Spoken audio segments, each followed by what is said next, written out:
अस्सलाम वालेकुम जनाब। अभी आप हम देख रहे हैं खान साहब के घर के बाहर हैं, यहाँ पर खान साहब के साथ ये खेती के लिए आए हैं। तो कहाँ से तकरीब आए हैं?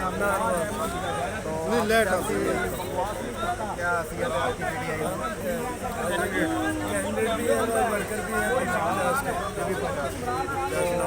तो खास जमा करा दिया? इलेक्शन तो मुल्तवी हो गए हैं, अभी क्या फायदा? कोई बात नहीं, हम खान साहब के विजन के साथ हैं।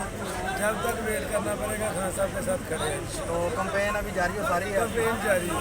वो तो लग रहा है अभी यहाँ पे आप आए इतनी जोशो खरोश से और खान साहब को जब खेती के लिए और आप सारे अपने दोस्त साथ लेके आए हैं, तो क्या कहते हैं कि जब कल इकदाम उठाया इलेक्शन कमीशन ने?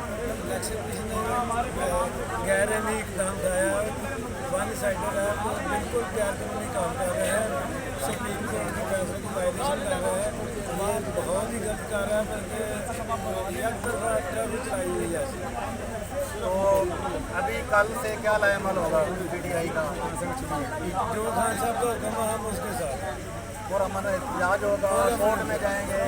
कोर्ट में भी जाएंगे, पर अमन एहतजाज नहीं होगा। आज पता चला है कि तकरीबन 100 बार जो है मुख्तलिफ कोर्ट की उन्होंने भी साथ ऐलान कर दिया। पंजाब की बारें तकरीबन 90% खान साहब के साथ है। पूरे सुप्रीम कोर्ट के साथ है और खान साहब के साथ। तो सुप्रीम कोर्ट के साथ वायलेशन कर रहा है। इलेक्शन कमीशन 90% बार जो है वो सुप्रीम कोर्ट के साथ है। बहुत शुक्रिया।